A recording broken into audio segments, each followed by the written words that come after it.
I am officially back to my handsome looking self. You know, it's preparation day. See the American flag back there? You know, I'm pro America, man. America first type of guy, man. Just got done knocking out the whips, got them nice and clean for the rest of the week. Hopefully, it doesn't rain. This weather is really nice. Finally, we're not getting stormed on. So, I gotta vlog a little bit and enjoy this nice weather. The sun is out. I feel my energy coming back because the melanin people, we get our energy from the sun, guys. This is why during the winter time, you start dragging. You feel like you have low energy. Well, melanated people, we get all of our energy, we get our power from the sun. So, if you guys did not know that, now you know. But anyways, as I take my little stroll before we get this content kicked off, man, I love being the black sheep, the rebel, the guy that goes against the grain. And why do I like that? Because I'm always proving myself right. Now, while everybody else was, you know, getting rid of their stocks and selling their crypto because of Trump and the tariffs, I was actually dollar cost averaging, reinvesting. And now that Trump and China, or I'm sorry, US and China have negotiated a tariff deal for at least 90 days, have y'all seen what the market did? Did you see what happened? I have made so much fucking money. Oh, that's just a helicopter. Anyways, I've made so much money these last few days because I reinvested my money. I didn't follow the crowd. I leaned into my own intuition and my own thoughts and made sure that I made the right judgment. And I did. And in life, guys, that's just something that we have to do. Stop being afraid of trusting your instincts.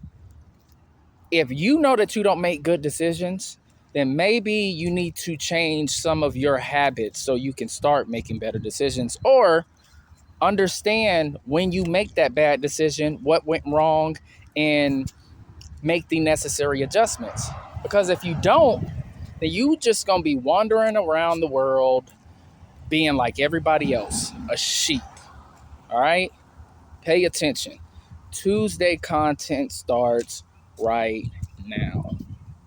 Good day, good people. It's AT Malone, the first of my name because the second is already here. If you haven't already, please like, share, subscribe, hit that notification bell for more videos from your boy. Now, it is hot as hell down here in Texas. They're saying that it's going to be about 100 degrees, but I'm all for it. Not all for it being 80 degrees in my house because I set my schedule to 85 in the house for some sort of reason. Maybe because I had it set with the intention on going to work today, but I noticed that and I had to kick the AC on, man. I'm burning up in here. But it's cooling off. Thank God I got the new AC unit in, so it should get us through the whole summertime. And speaking of summer, I am looking forward to it. Summer is one of my favorite seasons. Like I told you in the vlog, man, I like being out in the sun because it gives me that energy I need. Plus, I don't know, I get a nice tint to my skin color, man. I get golden-ish. I look like a god or something like that. Maybe it's just my ego talking, but my lady told me I need to get this farmer tan off of me, so next time I mow the yard, I'm gonna probably have to go shirtless so I get an even tan. But I appreciate the heat, man. I enjoy it. I'm always outside whenever it's hot. It does not bother me. The cold bothers me though. I can't stand the cold, man, because I'm getting older, of course, and bones start getting cold, and you know, you start getting stiff and everything, and you gotta stretch a little bit more. I ain't got to deal with that during the summertime. I'm going to be outside. I'm going to be swimming. Me and my son are going to the beach this summer. We going to be all over the Metroplex, man. I'm telling you right now. This is why I'm working my ass off so I can have the money to do all of these extracurricular activities, go on dates, go on double dates, take my son to the movies or bowling or to the arcade. Just enjoy this season, man. I'm looking forward to it. But enough about all of that. You know why we are here. We are on the Richest Man in Babylon saga, man. We are actually on chapter 9, titled The Clay Tablets from Babylon. Now, we are starting at the point where Dabasir reaches Babylon, and he uses these tablets to record his affairs, to guide and assist him through his high desires, which means he wants to not only get his wife back, rebuild his home, right, with his family, he wants to pay off his debts, and he wants to become an honorable, rich man in society, all right? So with the advice from Mathan, this plan should lead any honorable man out of debt and earn their self-respect back. So we are on tablet number 1, okay? So the first thing that he does is he's saying, hey, this plan is designed for future prosperity. You're gonna take 1/10 of all you earn and it's yours to keep. Save your money per usual, right? And I like this quote that it says. It says, the man who keepeth in his purse both gold and silver that he need not spend is good to his family and loyal to his king. Now, loyal to his king, I don't know what the hell that means, but good to his family, meaning when you have your wife, kids, anybody that's under your covering, you have to monitor the way that you spend your money. How I look at things is like this. Any extracurricular things that I do personally, I think about, is this something that could go towards my son's future or something that is not a necessity thing that I really need to be spending money on? Everything always goes back to, does my son need this money more than I do? Could this be a better use of the way that I spend this money on certain things if it went towards my child? That's how I look at things. And when you have a family, you will find yourself in that type of predicament when it comes to like expensive purchases if you are a responsible, honorable man that wants to take care of his family, all right? So I like that. The second thing that he does is he tells himself that he will provide, support, clothe his good wife so she can return to him and, of course, be loyal to him. Now, guys, good women are very, very difficult to find. We know that, right? The dating pool is trash. I don't think that there are a lot of loyal women out here. They say that they are, but in reality, they are not loyal at all. And I will continue to say this. The majority of women are only loyal to the things that benefit them. So if you can find a good woman that understands, and this is what Dabasir did. His wife understood that he made a huge mistake, and he let her go off to stay with her father until he got his shit together, right? And with that being said, it was with the intention of him making sure that the next time that he sends for her, that he has provided the things necessary in order for her to be happy, in order for her to thrive, and just be a good woman to, him. If we want to have a good woman, I hate to say this, guys, but we have to be able to provide the environment for them, all right? That is my feeling towards relationships.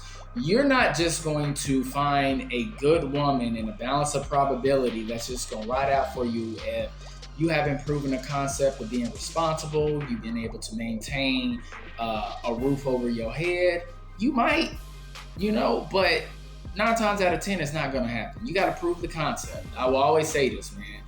Purchase your own home first, and then the woman comes along after that. You're going to get more compliance if you have proven the concept. You have shown that, hey, I can secure a house for myself. That chick, man, is going to do whatever it is necessary for that relationship to thrive. Okay?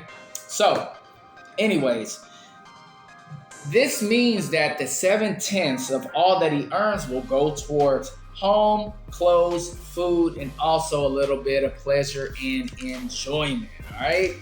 Because people want to have a good time, but you cannot go over the 7/10 of all that you earn. You got to stay within that budget.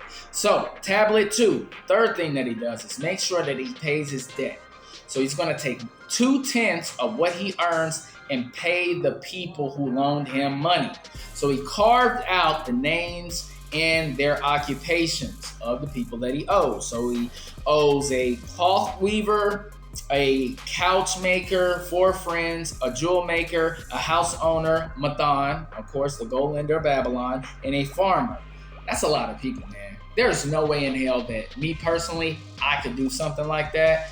I don't like owing anybody anything. I don't even like finance at all. The only thing I'm financing right now is my house, and that's the only thing I ever intend on financing.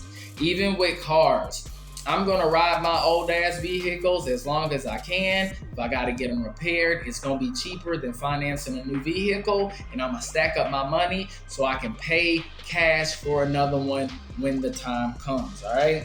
So he ended up owing 119 pieces of silver and 141 pieces of copper. That sounds like a lot, even if, it's taking place back in the day. So instead of figuring out how to repay it, he let his wife go back home, remember, and he ran away from his debts.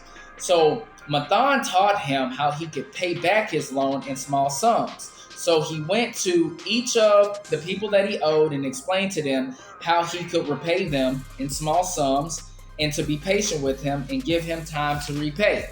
Well, everyone accepted his proposal except for 3, so he focused on repaying the ones who accepted his initial proposal.